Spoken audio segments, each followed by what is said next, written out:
Okay. All set? Yeah. Great. Okay, folks, welcome. We are very fortunate today to have Richard Baratta joining us. Richard is a Wagner alumnus and an accomplished jazz drummer and band leader. He also dabbles in movies occasionally.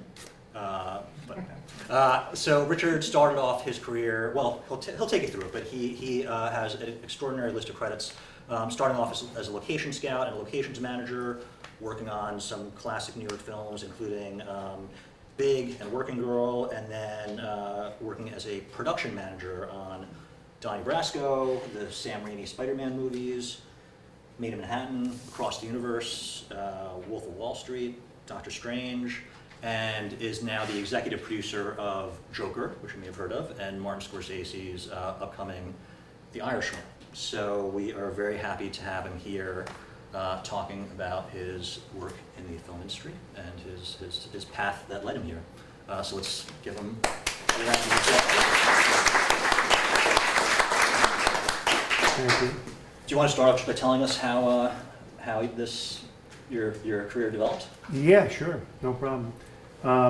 You know, when you talk about some of the movies that I've done, you didn't mention, which is fine. I mean, you didn't mention the first one I did was Desperately Seeking Susan, and I think back of all the films that I've done, and it really means to me, that's how I'm getting to be real old.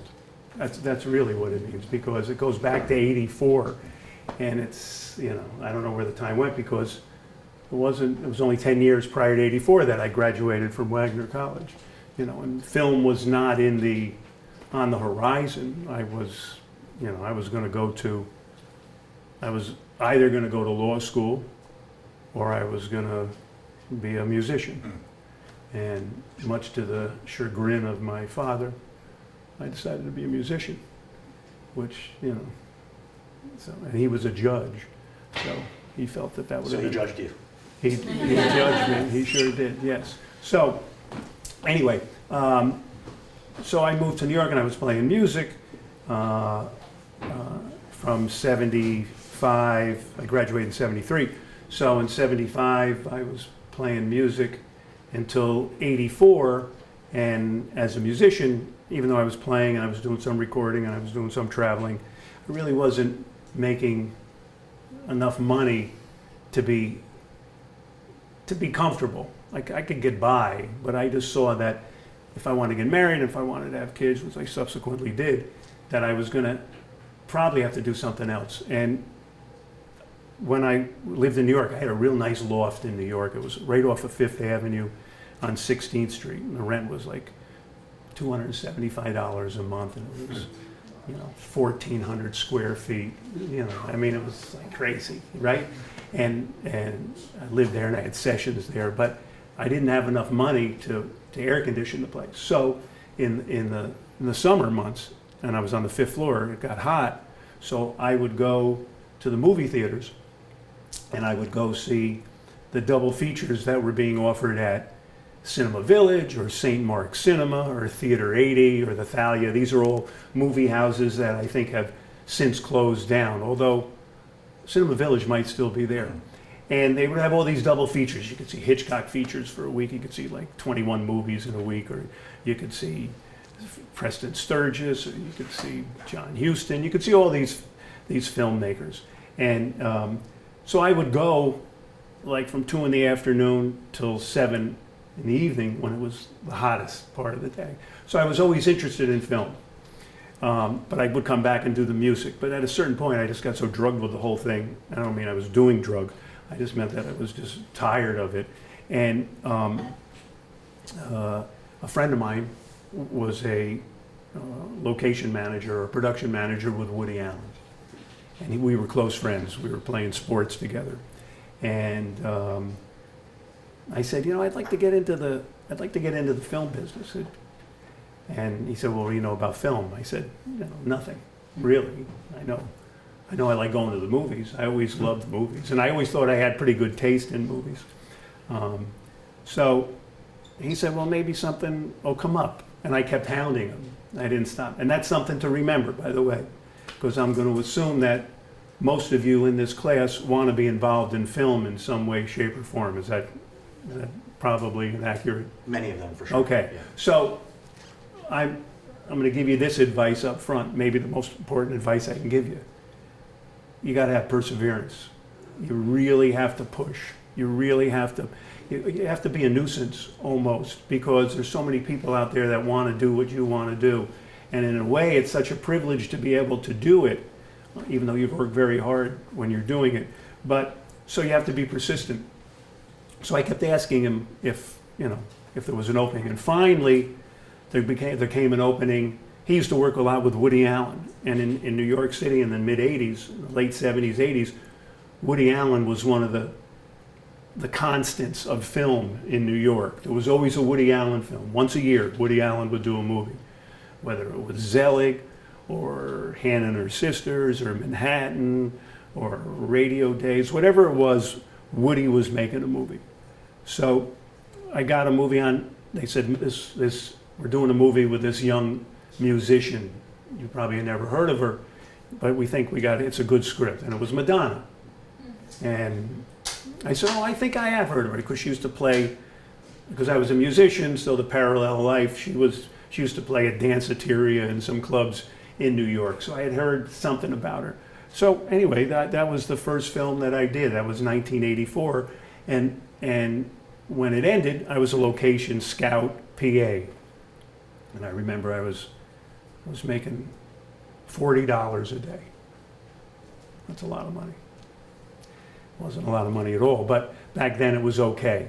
And I remember they gave me money for my car because I was scouting and everything. And when it ended, first of all, the first day we had to shoot, I didn't know anything about filming at all, what it entailed. I had scouted the movie, and we had prepped the movie, and we had done all our location lists and directions to places, and set up all our holding areas, and then done our due diligence for what is required for a movie to shoot, whether it's in New York, the locations. I was in the location department. That's kind of the first group in. And they said, okay, we were getting ready and we're gearing up, and I could feel the energy building towards day one of shooting. But I had no idea what day one of shooting was. I didn't know what that was, other than, we were going to go out and we were going to film. So I remember being in the office and the energy level was high, and people were frantic, running around, getting the call sheets out, and costume guys running around, where's this guy, all this stuff, and loading the trucks and getting everything ready. I was kind of watching it. It was like, it was cool. I didn't know anything. So I remember my boss, the location manager, said to me, our first day of shooting is going to be on 2nd Avenue and 7th Street, and right down in East Village, because it took place there. Susan Seidelman chose that as the iconic locations for the movie. And the location manager said, I'll see you there at 4 a.m. And I said, what? 4 a.m.? I was incredulous. 4 a.m., really? We got to go there that early in the morning? And I remember getting up and going, and I saw some of my musician friends going home from the clubs that they had been working at. And I was kind of like hiding myself, because I was embarrassed first that I wasn't playing music anymore, because there was such a pride in that. But also to see them go, I'm going to work that early in the morning. And anyway, the movie was a huge success. I got through the movie, and when it ended, I said to my wife, I had just gotten married in '83, I said to my wife, I'll never do that again. I'm done. I said, I'll never do that. That was crazy. She said, what are you going to do? And I said, I don't know. I really don't know what I'm going to do. I said, but I didn't want to play music anymore. I just didn't feel that urge to play the music, because it wasn't as gratifying to me at the time, whether I was burnt out on it or for whatever reason. So I remember, and by the way, this is a long story, right? That's how I got started in the film business, sorry. So I remember I was home. It was a Monday night, and I was watching Monday Night Football. I had some friends over, and I got a phone call. Somebody said, hi, this is Frank Jones, whoever it was. He said, we heard your worked on Desperately Seeking Susan, and we need somebody to go out and scout some locations. And I went, oh. And I said, well, and I didn't I didn't know what to say. I really didn't know what to say. And I said, well, what's it pay? And they told me what it paid, and it was like $25 a day more. Let's say I was making $50 a day. It was $75 a day. And I said, and I get a car rental too. And they said, yeah. And I said, okay. I said, all right, I'll do it. I'll do it. It was only a 2-week gig. It was a TV show. It was called The Equalizer, which was on TV. It was one of the first time, like Law and Order. It was the inception of those type of TV shows. So I worked on it for a couple of weeks, and it was all right. It was fine. And then I got a call from Woody Allen's people saying, we're doing radio days. Do you want to do it? And I said, geez, I don't know. What's it pay? And they said, well, it's $100 a day. And I said, oh, well, $100 a day, yeah. Now we're going back. Remember, so $100 back in 1984 is probably what, $1,200 now, something like that. So, it was suitable. So I said, okay, I'll do it. And then I did it. And then and that was a period movie, and I didn't like working on that. And then somebody said, we're doing Heartburn with Jack Nicholson. Do you want to do it? And I said, well, what's it pay? And they said, it's $125. And I said, I'm in. So the next thing I knew, I was in the Directors Guild. I applied to become a second AD. The Directors Guild, you can't get in as a location manager. You're either an AD or a director, first AD or a stage manager. So I got in the Directors Guild, and my first movie in the Directors Guild was Big, with Tom Hanks and Penny Marshall. So that was my first introduction to Penny Marshall. So I did Big as a location manager, and now I had responsibility. I wasn't working for look, we're all working for somebody. As executive producer on The Irishman and on The Joker, I'm working for somebody. I mean, people say, well, you're the boss, you can do whatever you want. Yeah, I'm in charge of a lot of people, but there's always somebody above me that's like doing that too. So you're never the boss, right? I don't know who the boss is. There is no boss, really. Don't ever go to that place, because you'll be, it'll be a rude awakenings. And if you think you are, you're not. And if you think you are, you're thinking wrong anyway, because it's a collaborative thing. So anyway, but I had more responsibility. That's the point. So with the responsibility, I felt more worthy and more satisfied and gratified going to work, because I was in charge of a group that was we set the stage for everybody. So I became a location manager, and then I worked on that, and I worked on Working Girl, which was with Harrison Ford.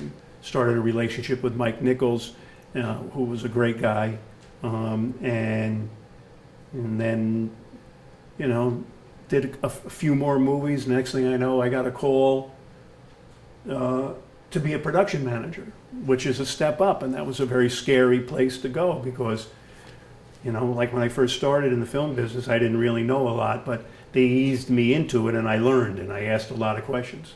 And that's another thing. Don't ever be afraid to ask questions, really. I mean, people say there's no stupid questions. Well, there's some stupid questions, okay. But you ask them anyway. It's okay, because if you're working with somebody that's got any compassion at all, they'll give you the answer. And you need the answers to your questions, because it's the only way you can learn. The only way you can learn is to fail, but you don't want to fail on a big stage. That's why you ask a lot of questions. So you ask the questions, and you make your mistakes, and I became a production manager on Donnie Brasco, which was a great movie, and great working with Johnny Depp and with Al Pacino, who I've worked with since, obviously, in the Irishman.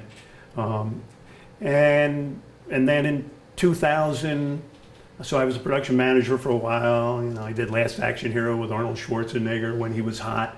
And before he was the governor, and then the next thing you know, it was 2000. Now it's 16 years in the business, and I'm in it now. I mean, there's no turning back. I'm in the business. I'm doing well, and I started a relationship with Sony Pictures and with Revolution Films, which no longer exists. But their first movie was Black Hawk Down, which was a real good movie. If you haven't seen it, you should see Black Hawk Down.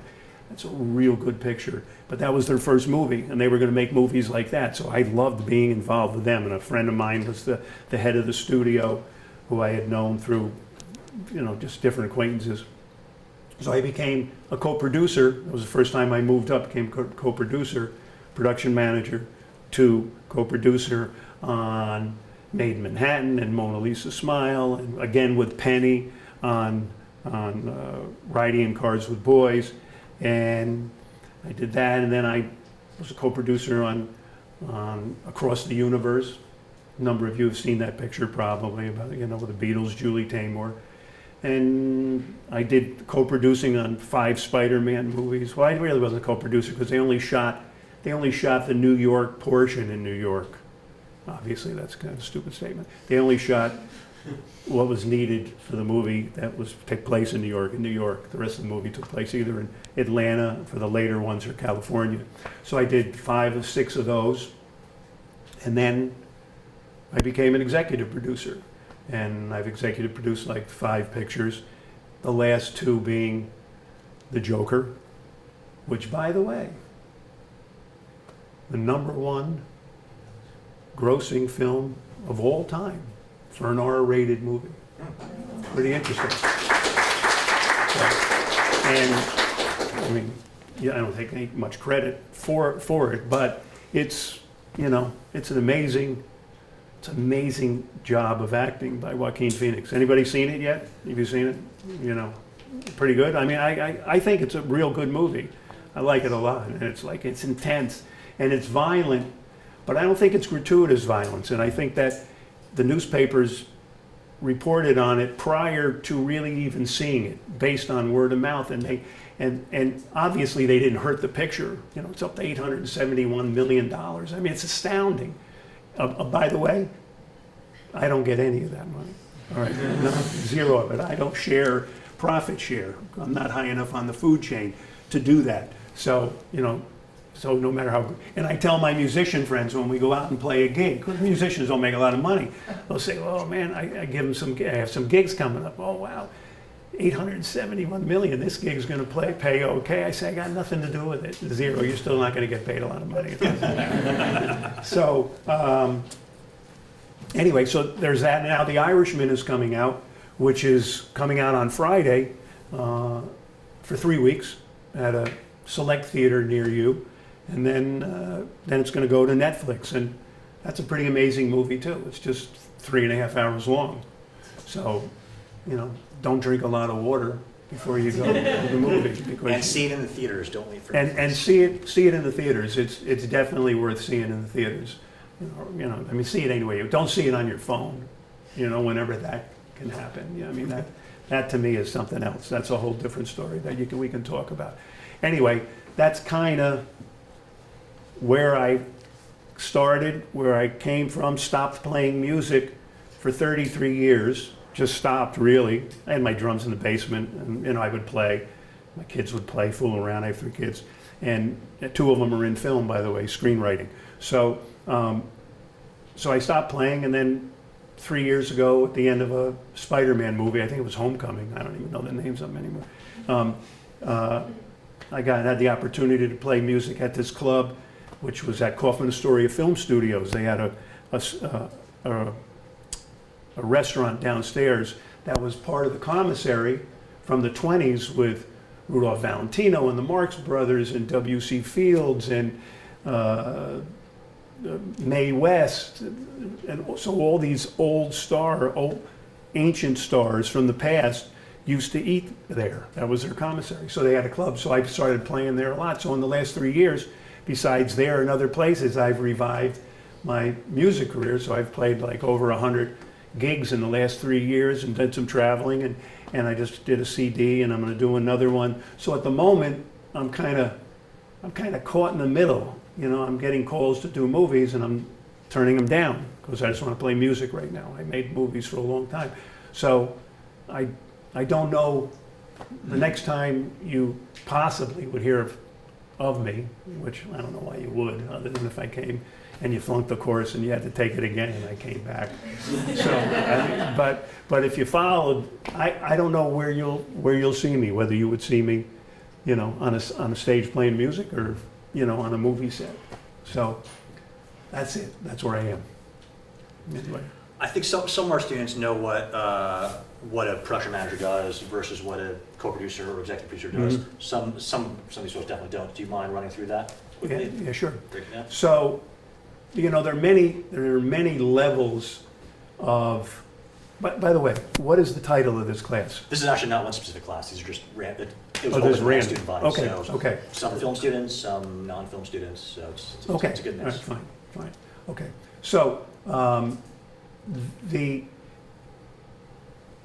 film crew is made up of many different people, different components. There's the director, there's the studio that puts up the money. By the way, as an executive producer or as a co-producer, I don't put up any money. None of it is my money. That's not what I do. I manage the money that comes from the top. This is a perfect room. Look at this. This is the triangle. You can start at the top. It's like the food chart here. Anyway, so at the top is the studio, and they give you the money. And they give the director, they tell the director, you know, they're going to want to do a movie for, you know, whatever, 50 million. I'm going to do another long answer here to cover the whole thing. So you've got $50 million to make a movie. And when you read in the paper what a movie costs to make, they're never right. Okay? So don't even think of hey, The Irishman cost $159 million to make. Well, it cost $160 million to make. It didn't. But I'm not going to tell you what it cost. But it didn't cost that. It costs a different number.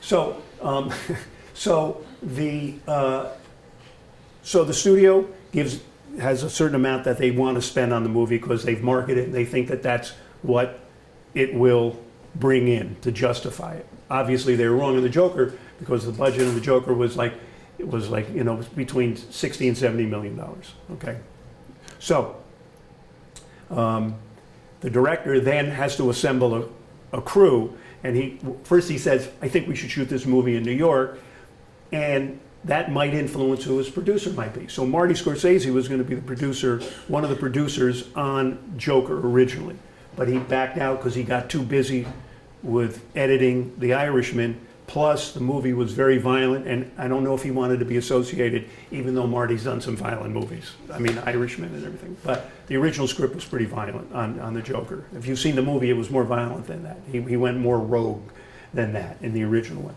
So he decided that because Marty was kind of involved, that he would love to get the team that did The Irishman. So Emma Koskoff, who's Marty's producer, has been for years, decided, you know, he decided he really wanted her to do the movie. And I work with her, so I had to meet him. And he took a liking to me, Todd Phillips, who did the Hangover movies. And we had a real nice first meeting, and we joked. He's a real funny guy, okay? He's a very funny guy. There's another side to him, too. But the funny side is the good side. That's the side you want to be around. Anyway, so we had a good meeting. So I became the executive producer. Line producer is a better term for that, because line producer, I'm responsible for the bottom line. I'm responsible for making sure that that movie comes in at the number that they want us to make it for, or the number that we finally decide it needs to be made as an agreement is made. We keep working on budgets, we keep working with the director, we keep working with the first AD, and we come up with a number, and it's going to cost this, and then they hire Robert De Niro. Well, Robert De Niro costs more money than Joe Schmo, so now you got to give us an extra couple of $1 million because Robert De Niro makes more money, so the budget fluctuates. So when we knew we were going to make this movie, I had to hire a production manager. Okay, so I hired a woman that had worked with me on The Irishman that used to be a location manager like me. It's like, you know, everything kind of flows in a certain direction. So I hired her. So the difference between what she does and what I do is, as a production manager, she's responsible for making most of the deals with the crew, the grips, the electrics, the camera people, the Teamsters, the Scenics, the location people.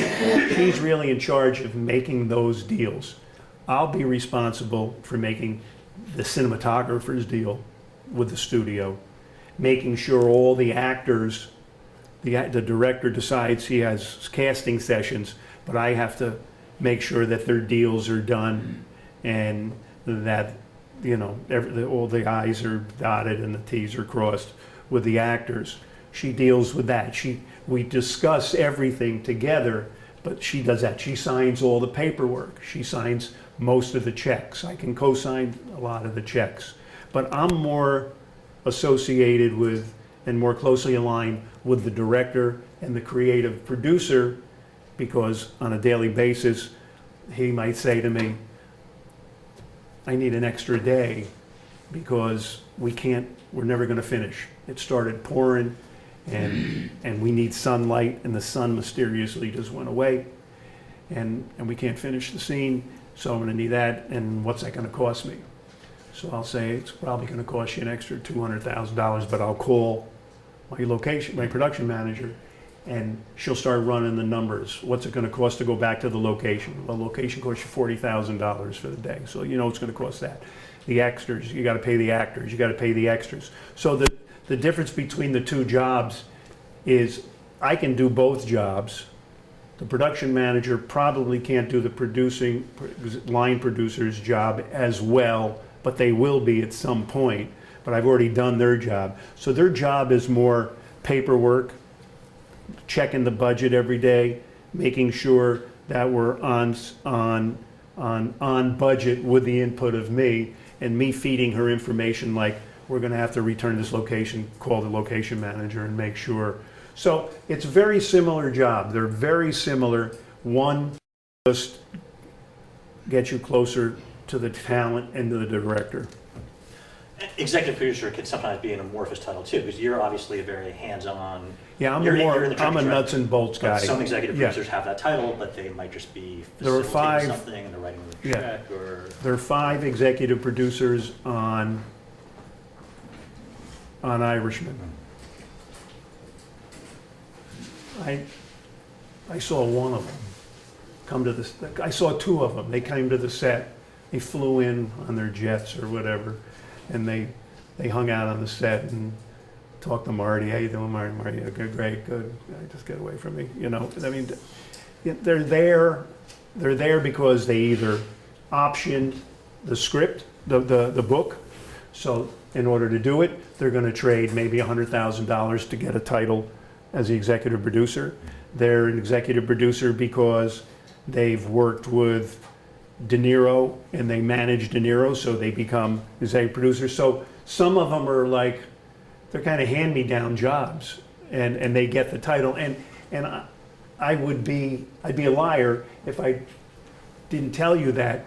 It's offensive to me sometimes to see who I'm associated with on the credits, because I know what they did on the movie. That's not to say that they didn't contribute in some way beforehand, but they weren't there making the movie. They weren't up at 5 in the morning and didn't go home at 8 o'clock at night and didn't, you know, weren't in the trenches every day. You know, they came in when they wanted, they left when they wanted, and, you know, when they picked up whatever they had, their paycheck, and moved on. So that's why I wish they would call us line producers, because everybody knows that's what the line producer, you're an executive producer. Oh, great, you know.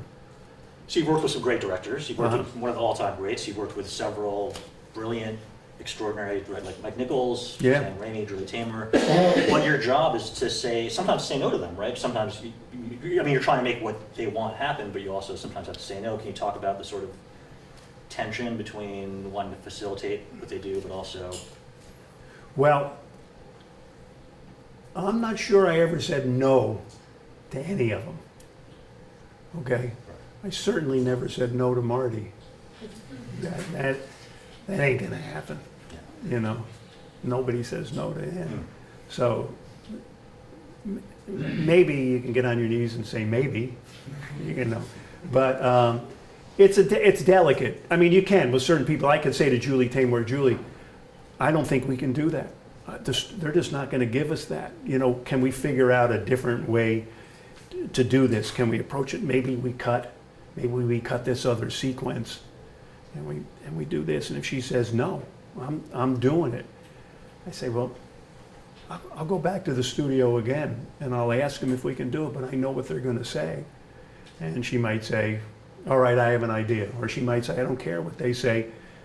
Find the money for me. Figure it out. And I say, okay. And then I go back to my trailer, and I say, oh, fuck me. Really? Excuse my language. I said, really? I got to figure this one out? I don't know how to do this. That's on tape too, isn't it? Yeah. Good. Yeah. Great. Wonderful.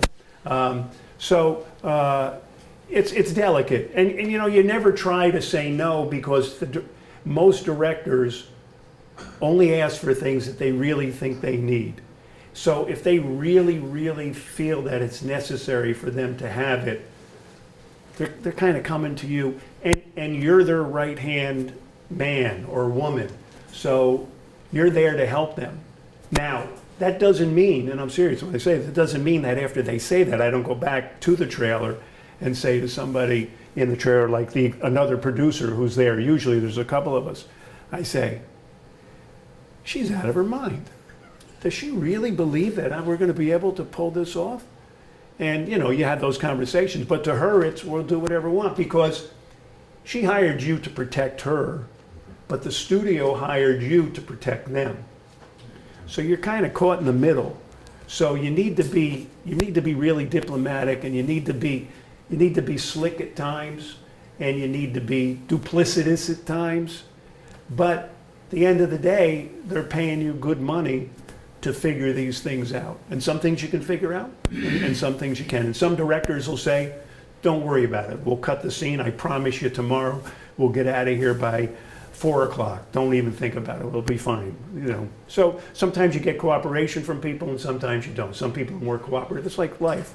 Some people are more cooperative than other people. So, you know, you just have to figure it out. Coming back to music, because I find it so interesting that music was your passion, and now you've happily gone back to it.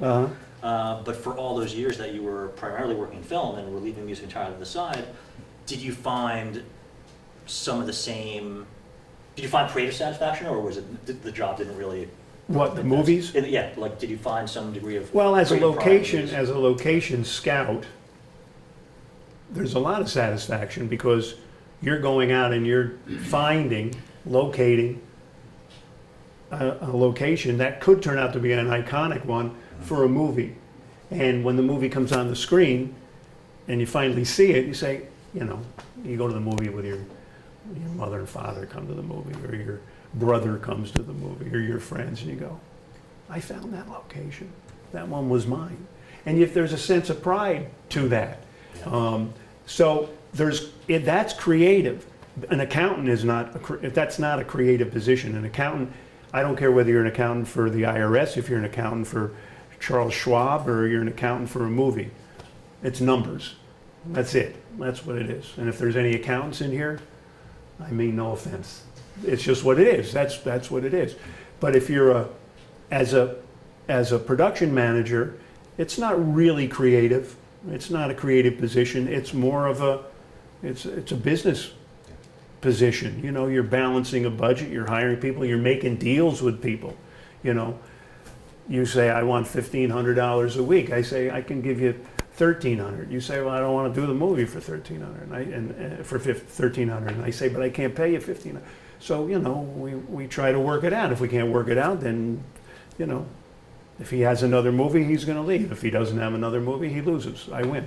So, you know, but you try to be fair, but it's a negotiation. So business is really an important component to being a production manager and a producer.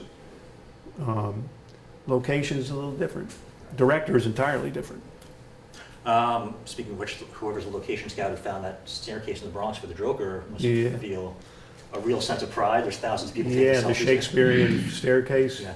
Yeah, I mean, he didn't find it necessarily. I mean, they built it a long time ago, so somebody. Yeah, it's like discovering America. Right? No, but I mean, I think people have shot on it before, but they shot on it, and you might say, you know, what's the big deal? You know, I worked on a movie in 1997, and we shot on that staircase. Yeah, but you didn't shoot on the staircase where as many people have seen the movie, and Joaquin Phoenix is famous doing his thing. So, yes. But the director kind of found that, you know, he said, I want a long, here's what he said.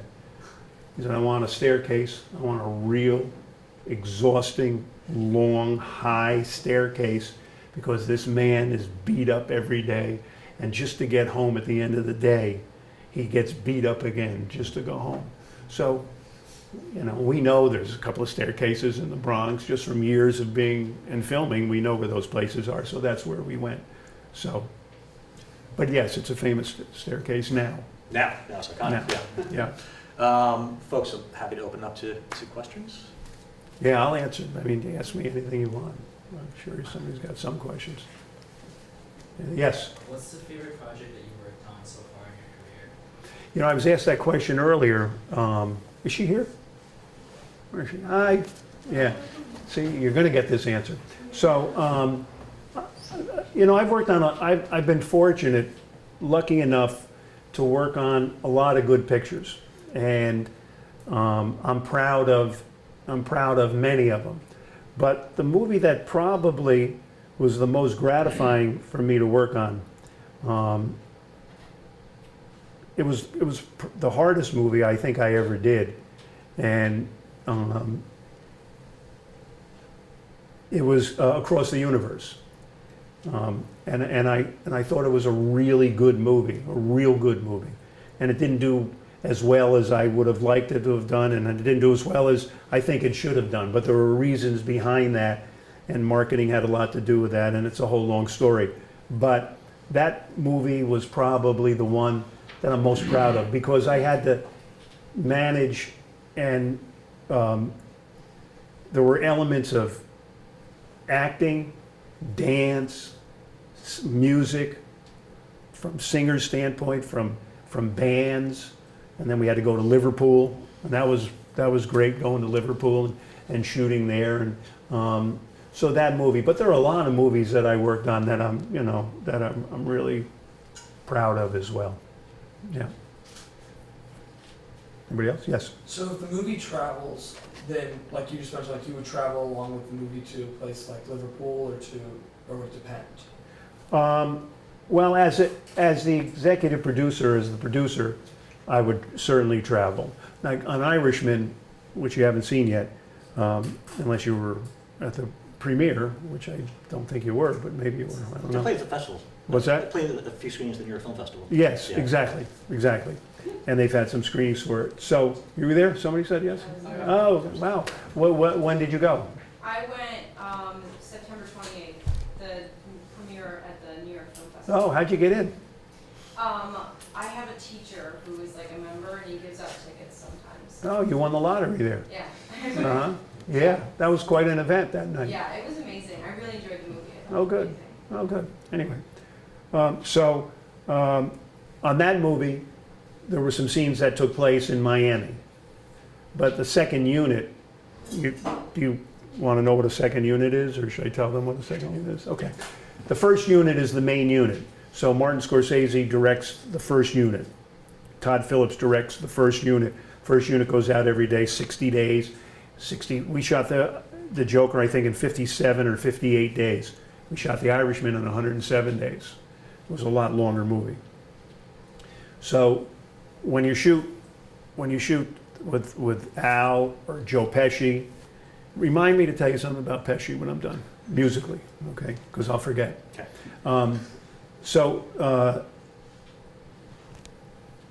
The director is going to be present whenever there's a cast member that is doing a scene, a cast member that is of even ones that only have a couple of lines. He's going to be there. He's really responsible for delivering that line and approving what that person says and how they say it. But when a car gets blown up or a boat gets blown up or there's a shooting, of a character that's not a day player, or a cast member of the first unit, or there's a pull-up of Robert De Niro driving down the strip in Miami, which isn't really Robert De Niro, it's a double, that gets handled by the second unit. There's a second unit director or a stunt coordinator who acts as the director for the second unit. So they go out ahead or during or after, and they shoot those scenes. And it almost never requires a real actor. There's a scene in Irishman, maybe you remember it, where Joseph Kennedy is sitting overlooking the bay down in Florida. It's before he dies. It's one about the Bay of Pigs. And I was just an actor sitting in a chair. He looked like Joseph Kennedy from the back. He was bald. He was about 80 years old. If you're too young to know who Joseph Kennedy was, but he was John F. Kennedy's father. So they go down and shoot that. But when you have to travel and the director has to travel, I will travel. So we shot down on Random Hearts. That was a movie I did. We were down in Miami. On Donnie Brasco, we were down in Miami and Fort Lauderdale. On Across the Universe, we went to Liverpool. You know, different movies, we traveled different places. I'm going to answer your question again now. I didn't do a lot of traveling as a production manager or a location manager or as a producer because I had carved out a kind of a niche for myself in New York City, one, and two, I was married, still am married, and had 3 kids, still have 3 kids, and I wanted to be home. I wanted to hang with them because I enjoyed my kids. You know, I guess you could say I love my kids. So I wanted to be with them. And they were involved in sports. You know, 2 of them were real good baseball players, played in college, and I didn't want to miss any of that. So I would go out of town maybe for a couple of months at the most. That would, you know, if a job went out of town, if I started a job and they said, we can't shoot it in New York, it's going to Oklahoma, I may have said, well, then find somebody else to do it. But going out of town for 2-3 weeks, I didn't have a problem. It wasn't like I was homesick. I just wanted to be there. And I had a movie about 4 years ago down in Atlanta, Lewis and Clark. It was an HBO movie. And it was a 120-day movie based on the book Undaunted Courage by Stephen Ambrose.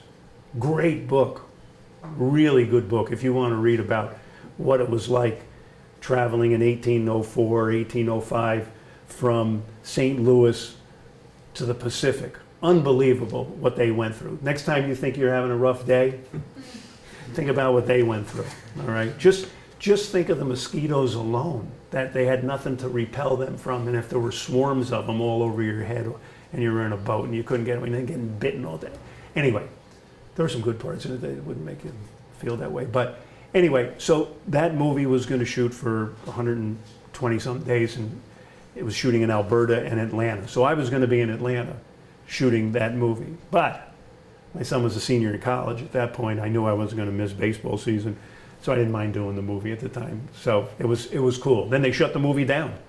They didn't like what they saw after 33 days and $33 million. HBO said, we can't do the movie. It's just, they were seeing dailies. You know what dailies are? Dailies are, if we were filming this today, which we are, and we had to cut it into the movie to make sure that the performance was worthy of, you know, can we use this? After you shoot it the next day, at the end of the day, you watch the dailies of the takes that were the approved takes, the circled takes. You might do 10 takes of a scene, you might do 15 takes of a scene, you might do two takes of a scene, depends. So whatever number of takes you do, they circle the ones that are the ones they want to keep, and the next day the director will look at those takes. And so if there's something they don't like and it's really horrible, they may have to reshoot something. Anyway, where was I before I said that? I don't even know. Traveling for work. Yeah, well, anyway, I traveled. There you go. Joe Pesci. Oh, Joe Pesci. All right, now we're there. Anyway, I think that answered the question. No, I guess it did. So So in terms of what I was going to say about Joe Pesci is just like an anecdote. You might like this. So Joe Pesci arrives to do his first day, not of filming, of getting wardrobe for The Irishman. And he didn't want to do The Irishman. He didn't want to do it. He turned it down like 10 times. He really did. He didn't want to do it. He's retired. He likes to play golf. And he's a real good singer in the vein of Little Jimmy Scott. And if you don't know who Little Jimmy Scott is, you can Google Little Jimmy Scott and you can see who Little Jimmy Scott is. He's since passed, but he was an African American singer, little guy, Little Jimmy. That's why they call him Little, and great singer. And Joe Pesci became very friendly with Little Jimmy Scott, and he sings like him. And Joe has when he sings, a lot of times he would call himself Joe Dogs, because he didn't want to be known as Joe Pesci, because he felt when people go see him as Joe Pesci, they're there to see him say, "You talking to me? You talking to me?" You know what? You know. So he didn't want that, because he wanted to be, and he was part of he was like one of the characters in the Jersey Boys. I don't know if you know that, but he was kind of put that band together, because he's from Newark. And all those guys came together. Finally, he moved out and got into film, but Joe was a singer, doo-wop, and then anyway, Google Little Jimmy Scott, and you'll see Joe will come up. So anyway, when I met Joe, I had been playing music now for about a year and a half, and I was playing right at a club. Our offices were in the stages where the club was, so I'd play there on a Friday night or a Saturday night when we were working, and people would come and see me play from there and from other places that would just come to the place. So I met Joe at the elevator, and I said, "Excuse me," I said, "I'm Richard Baratta. I just want to tell you I'm an executive producer. Nice to meet you." And he went, "Ah, you're the drummer, huh?" And I went, "Yeah." I said, "I am, yeah." He said, "I heard you're okay." And I said, I guess so. I said, well, and he went, "Okay." And from that moment on, Joe and I, we only talked about music. That's all we talked about.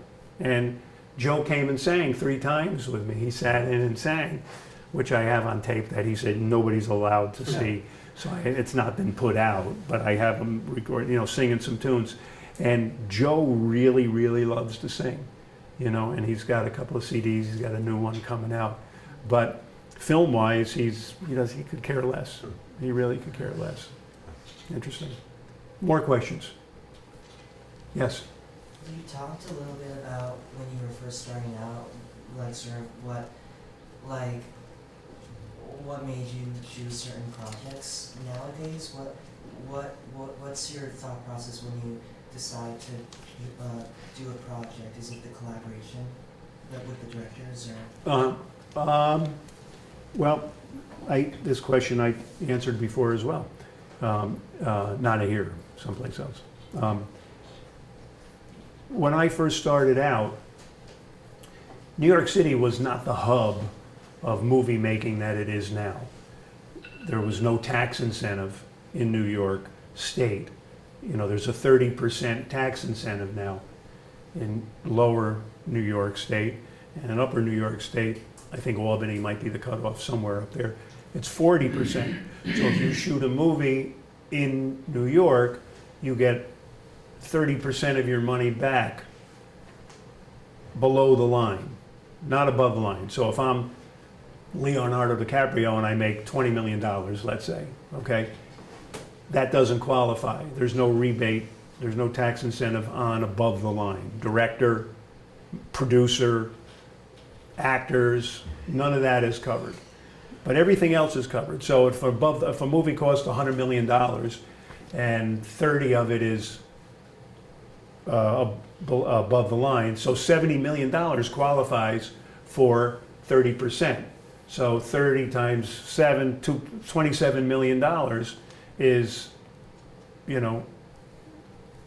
is rebatable minus some things. If you don't do visual, you have to do the work here. So if you take visual effects, most of the visual effects houses, ICM, ILM, are on the West Coast. They don't qualify because the work's not being done in New York State.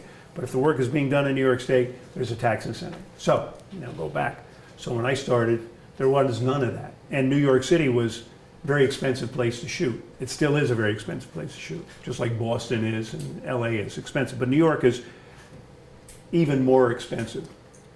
So, there weren't that many movies being made in New York. You know, John Cassavetes was making movies in the 60s, and Sidney Lumet was making movies in the 60s and the 70s, and Marty Scorsese started making movies back then, and John Schlesinger made some movies here, and Woody Allen. But there weren't that many people making movies in New York. So I didn't choose any movie. If I got asked to do a movie, I'm doing that movie. It could have been Freddie Wears a Hat Upside Down. I was going to do the movie. It didn't matter because I needed to work. So, but I got called for some movies that actually were good movies. I mean, they weren't making stupid movies. That many. I mean, they weren't making too many of those. So back then, I would get a call, and it was, "Hey, Rich, do you want to work on? We're doing a Woody Allen movie." "Yeah, let's do it."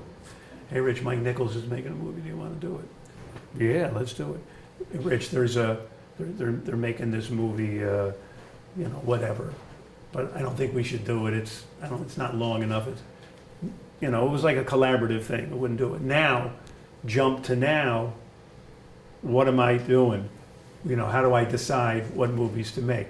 Well, I'm more selective now, and right now, this minute, I'm not doing any movies.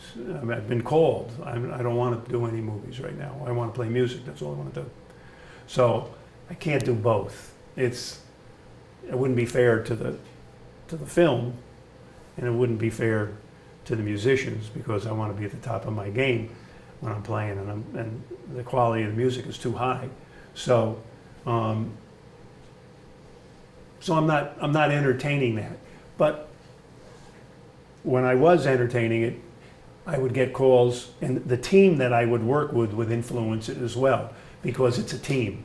If you're on a good team, if you're a basketball player, or you're a football player, or you're a baseball player, or even a golfer, you're part of a team. And if the team's good, it's a great feeling.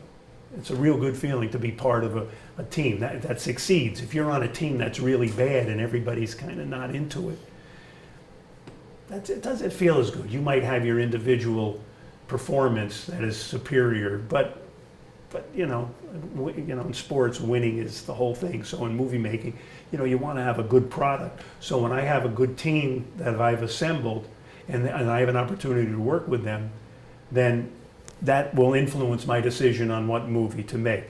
So I don't know. I mean, if it feels right, I'll do it. I'll entertain it. It's got to feel right, and it's got to be the right director or the right producer, because I certainly, at this stage of my life, don't want to work with any assholes. I mean, I just don't want to do that. That's not, that's a subjective, But I just don't want to work with those people. So there was a time when I had to work with certain people that weren't the best to work with. But now that's important to me. Life's too short. Not for you guys and girls. You're young. But for me, life's too short. With assholes. What's that? I said they have to work with assholes for a while. Yeah, well, that's part of growing up. You know what I mean? Yeah, you outgrow the assholes at some point. You hope you do. You hope. You're lucky, yeah. You never know. You don't know. Anything else? Feel free. Yes. What are some of the films that inspired you to get into the film industry, or generally what are your favorite films, period? Say that louder, or somebody. What are some of your favorite films that got you into the film industry? Oh, that I enjoyed Yeah. watching. Well, my favorite films were like The Godfather's one of my favorite films. Probably a lot of your favorite films. On the Waterfront, classic. 12 Angry Men. Some of the Preston Sturges films. Some of the Alfred Hitchcock films. The Sting, Butch Cassidy. foreign films, good Italian foreign, French Truffaut films, you know, mostly the classics. I was just up in Lake Placid at the film festival this past weekend. My son, who's 25, had a film that was in the short category. He had 2 films, but they accepted the one that was in the short, and he happened to come in 4th out of 48 films, so that was good. But they had different films showing in the 5 days that they had the festival. I was only up there for 2 days, and one of the movies that they were showing, they had a beautiful print of that I hadn't seen in a long time, was The Great Escape with Steve McQueen, and I realize these are people that some people you might know and some people you might not know. That's a long time ago. You know Steve McQueen is. So, and James Garner, and Charles Bronson, James Colburn. But it was a true story about escaping from the Germans in Stalag 13. Anyway, another great movie. Another real good movie. So there are the classic movies that that we all like. I kind of hesitate to ask this question because it's a little gossipy, but you're sort of uniquely suited to answer it. This whole controversy about some of these great directors like Scorsese and Coppola being critical of the popularity of superhero films because they have. I just read about that they're again kind of pushing today. out sort of more personal films out of mainstream cinema. Any thoughts on that? Yeah. You want me to share that with you? Please, yes. Well, I mean, you've done both. You've worked on both kinds of movies. yes, I have. Yeah, I mean, I did Doctor Strange too, which was that. And I agree with him, I mean, I didn't read I don't know exactly what he said. I mean, I know what he said, but it may have been a longer conversation. But I mean, it's what you're steeped in. I mean, if you really want escapism, and I think it really serves a purpose to see action heroes and people flying in the air and coming down and rescuing the world, or not, the dystopia movies, if that's what you like, that's fine. But it's not a real craft of it's difficult directing, but it's more technical. It's a technical exercise. You're shooting against a green screen. You're going to see somebody jump, and then they're going to paint everything in, and it's a visual effects movie. Whereas, you're making a movie that's a drama, which there are less and less of. It's real life. Like Peele, what's his first name? Jordan Peele. He makes great movies. I mean, those are some good movies. Moonlight. I mean, that's so far from an action, superhero movie. I think they have their place, but I think substance is really lacking in society today. And I think it's important to get the story and get the feelings and the emotions of what people are going through in their real life. And that could be funny. It can be something that's funny, but it's certainly not, at least in my lifetime. Maybe in your lifetime, people are going to be flying around and rescuing people. I don't know. They have the hoverboards or those skateboards. I mean, maybe you can do that. I don't know. If you get armored up enough. But I just think it's important that we face reality at some point, and we don't run away and escape. I mean, what's going on right now in the United States and in America? I mean, I don't want to get into a political discussion, but I mean, we're such at odds. People are such at odds. I mean, it's obvious. To me, it's obvious why, but I think it's just important for reality to set in. So I agree with I agree with them. I don't mean you shouldn't make those movies. You can make them, and they're making a lot of money. I just wish people were more focused on things of substance, and I know I worked with the guy that runs Marvel Studios. Not Kevin Feige, but this guy Lou D'Esposito, and he's a great guy, and he's. And I worked on a movie with him. We worked on a movie down in North Carolina. And he's made those kind of movies, but they're riding high right now. They're making, they got boatloads of money coming in for these movies, and you're all to blame. Or somebody, anyway. I mean, I'm not saying this just to butter you up, but like one of the refreshing things about Joker was that it very much stood out as a movie. It's like a real film that actually does not run away from real social problems, real emotional, psychological issues. Yeah, for sure. It's a serious work, you know. Oh, It's not tights and, you know. Yeah, I stories. mean, when I would say to people say to me, well, what movie are you working on? And I'll say, I'm doing The Joker. And then I'll go out to dinner with them maybe 2 weeks later and they'll say, what movie are you working on?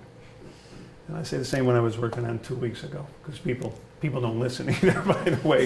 It's another quality that I found lacking. But anyway, but that's a side note. So that book, I would say to people, and they'd say, oh, it's like a superhero. And I say, no, it's got nothing. Joker's not, you know, he's not tethering himself to something and swooping down and getting in a fight with Batman. It's got nothing to do with it. This is a real disturbed person who's been beaten down and he's disenfranchised and life has not been good to him, like it is to a lot of people. And as a society, are we responsible for that or not? I mean, that's a question. That's a broad question.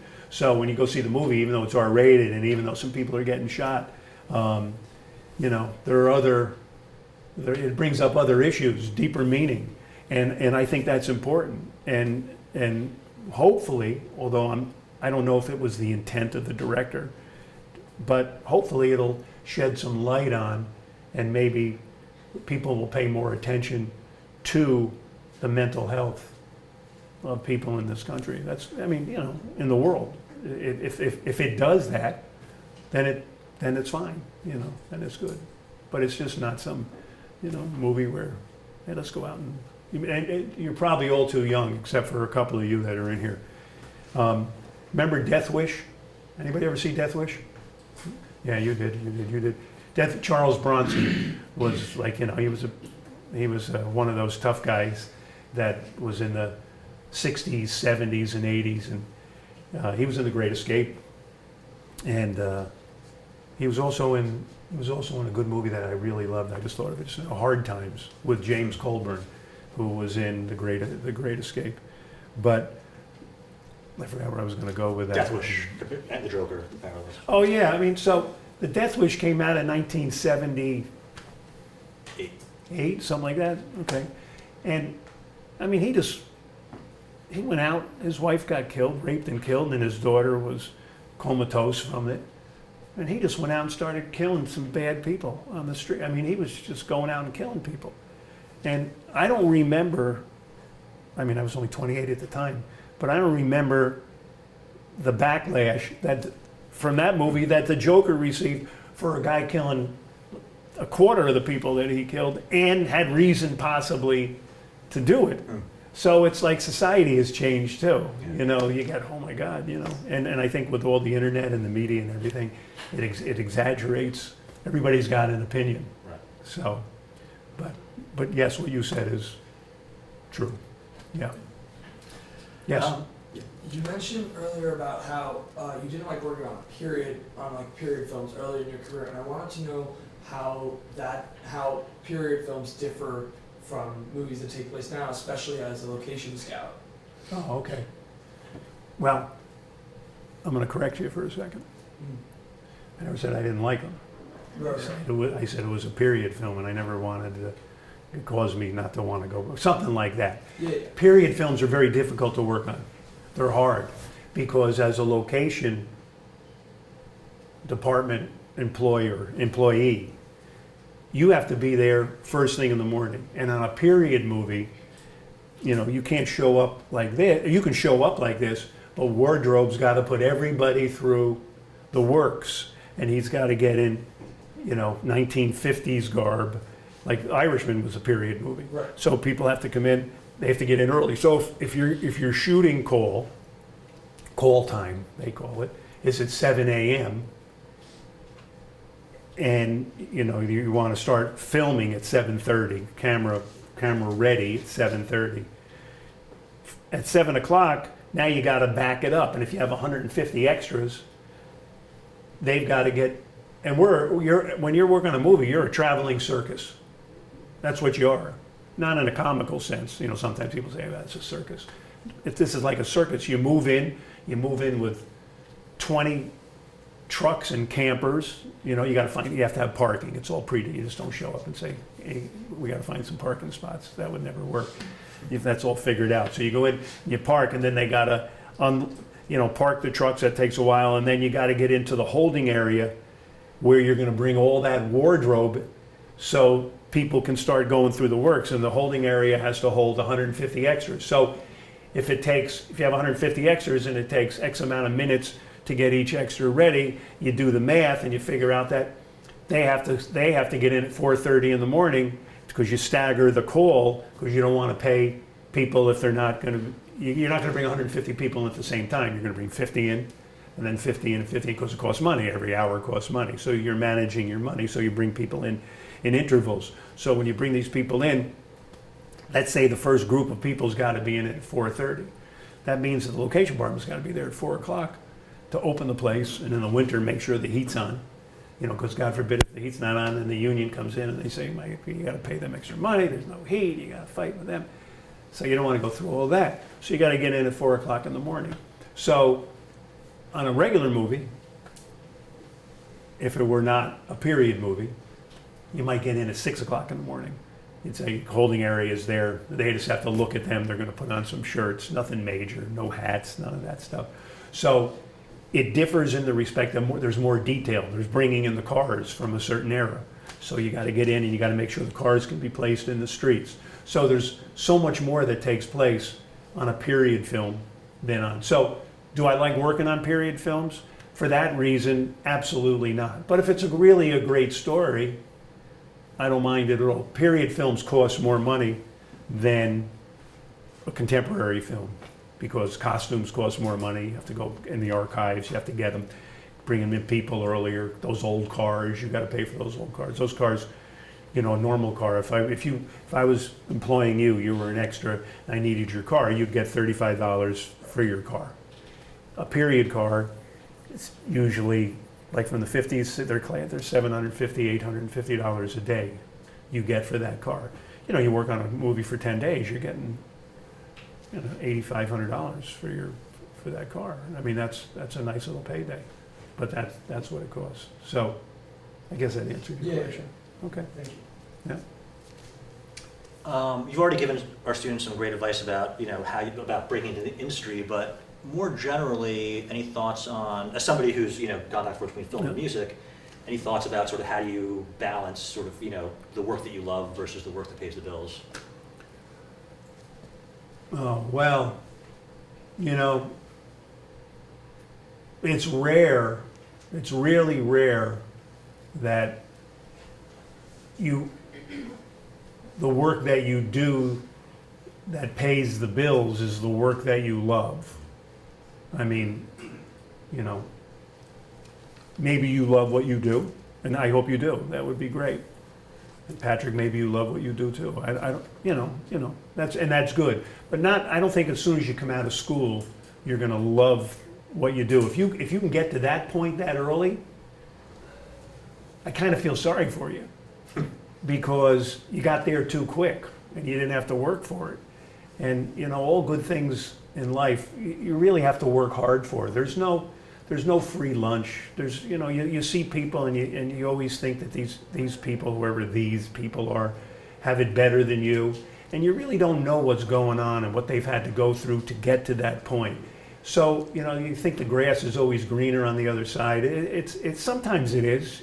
Some people are dealt a bad hand, but you got to really you really have to work hard to get to the point where you love what you do.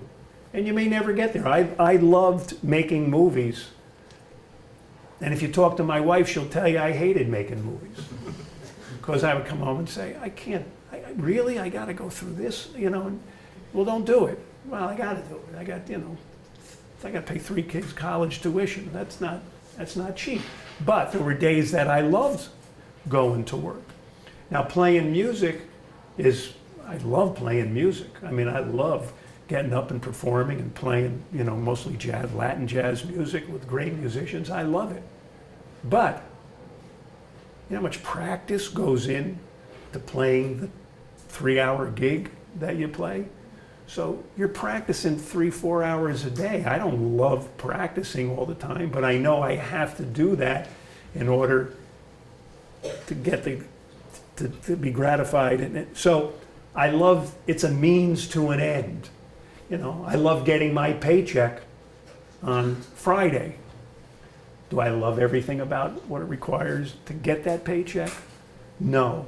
So I think it's important, and I'll digress a little, I think it's important that no matter what you want to do, you know, whether you want to make films or whether you want to be an accountant or whether you want to go onto Wall Street or you want to be an entrepreneur, or you want to be a chef, or you want to be an athlete. I mean, you know, athletes is a whole different thing. The hours that you have to put in to be a good athlete is, I mean, it's astounding. You know, nobody's born with God-given talent to take you to that level on anything. You know, you have to work hard to do it. So I would say you really be prepared for some disappointment along the way, because there is disappointment. There's no doubt about it.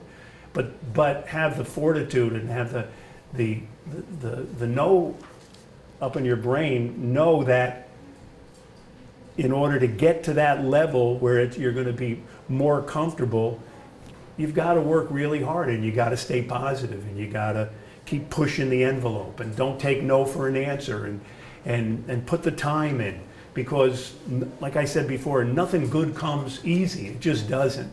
I worked very hard in my life to get to where I am. I mean, real hard. And I'm proud of the fact that I worked really hard. And at times, I caught some good breaks. And that's, you know, I would like to think you catch a good break every once in a while, right? I mean, you know, even a blind squirrel finds an acorn once in a while. So, you know, I mean, but don't, if you have a passion to do something, if you really have a dream to do something, you go do it. I mean, you can do it. You really can. You just do it. I mean, don't think you're going to go, you know, jump off a building and fly. That's not going to work. You're not going to make it. But if it's realistic, you just go for it and do it. And then you might love what you're doing. You'll certainly feel proud of yourself for doing it. That's for sure. So don't ever take yourself, you know, for granted. Yes. So, I don't know if you like would even connect with these people on a set, but how often do you see people of around our age, like younger people on a set? Because I know it's really hard to now get your foot in the door, it's super competitive, but do you see like a lot of young PAs or like assistants on the job? All the time, every day. Absolutely, because you're not going to find a PA my age. I mean, we're not going to do that. That's not happening. But PAs that come out of college, yes, they're PAs, they're gophers, they're going to do whatever they have to do, and I talk to them all the time. And it's part of the job that I like, because it's so interesting for me to talk to people in their 20s, because there's a whole different perspective on things. Sometimes I don't quite get it all the time, but you know, I'm sure people when I was 20 and people were my age, they didn't get it either, but it's great. And in music, it's the same way. I love playing music with people in their 20s because there's an energy there, and there's a freshness to it. The experience isn't there. But I see, to answer your question, I see kids your age all the time. Unless you just went through a de-aging process and you were really like 70. Yes? What advice would you give your college self? Go back to college. My college self? Yeah, what advice would you give? Wow. Or what would you do differently?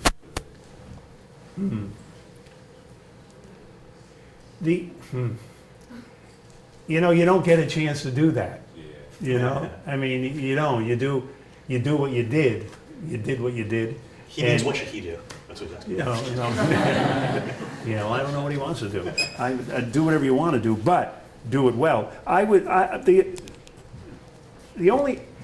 say, you know, don't waste as much time as I wasted, but I didn't waste that much time. You know what I mean? I wasted time. You know, I mean, you know, don't smoke as much pot as I smoke. Well, why? I enjoy that, you know, so do I not want to do that? One thing that, me personally, that I regretted was I didn't study piano. Because piano would have been a great base, because I studied drums, so I can read drum music, but I can't compose, because I played saxophone, I played a little flute, but I didn't play piano. And from the piano, everything comes. And I really would, and my wife will say, well, we'll study it now if you want. And she's right. I'm super busy right now, but I could study piano if I wanted. But I wish I had done that. But, here's the big but. If I had studied piano and I learned how to compose, would I have quit the music business to get into the film business, or would I have been marginally better off and made enough money where I would have been a little bit comfortable, but nowhere the life that I have right now? So, you know, you go back, you want to mess around with time, there's going to be some things that are going to really throw you through a loop. So, I don't know. I just, you know something? The answer to the question, what to do, just have integrity and honesty, man, and be guided by that.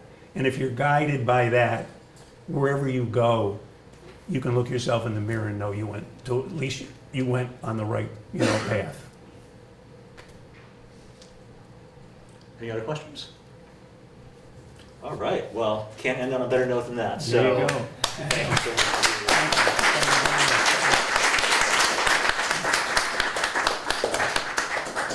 How many people, can I ask a question? Of course, please. How many people in here are interested in pursuing some form of film? Okay. A lot of you are not film majors, so you should talk to us at some point. If you do, you know, if you do, and how many of you in this room take or have taken Todd Price's class? You. Are you taking it now? No, I took it last semester and the semester before. Did you see me? Yes. Oh, you did? Okay. Sorry if I repeated anything. No, you're fine. Okay. Because I'm going to do his class in a couple of weeks. I have to come back and do it. If you get into film, when you get done, and you know, with college and you want to work, just go. You have to find somebody in the film business that's working on films that can get you on a set to get work as a PA. That's what you got to do. You got to go in there. You got to fight and claw, and you got to get on. And if you meet somebody, you know, you meet him, and all of a sudden, you know, you guys hit it off, and he gets a lot of work. He's going to call you again.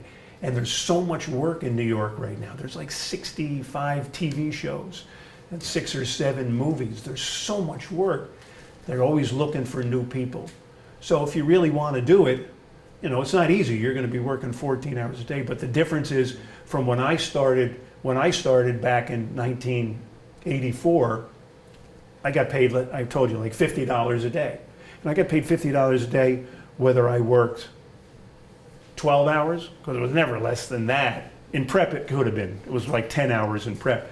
But when you started shooting, I'd be on the set for 15 hours. And I never got paid overtime. There was no overtime.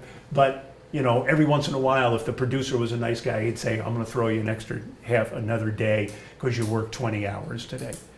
But today, with the New York State labor laws, New Jersey labor laws, you have to get paid minimum wage, and you have to get overtime after 12 hours. So you'll be making $1,000 a week just starting out, because that's what they pay now. So good luck, guys. Yeah. They're going to follow their passions, by the way. Oh, they are? So, yeah. They quitting school right now? Bad Your move. fault. Bad. And you don't have to go to film school, by the way, in order to work in the film business. I never went to film school, but things have changed. You do learn a lot from it. But anyway, if you can get on a set, you know, if you can get on. I usually recommend for students who want to get PA work, going to the Mayor's office website. Go to the Mayor's office Anybody wants website. to find more, email me. And Yeah, or Travana is another one. There's a thing called Travana.com, and it lists every movie that's shooting in their office where they are. And you just go around with a resume and you say, can I just leave this? Can I leave this? And by the way, this will be the last thing I say. If it's always better to talk to somebody than to leave something. Don't be shy, because you want to go in and sell yourself. If you leave something, it's just going to be left there, and it's just going to go in the round file, the garbage can. Probably nobody's going to know who you are. Just go in there and say, "I'm here. Let's go. I'm ready." You know, so there you go. All right.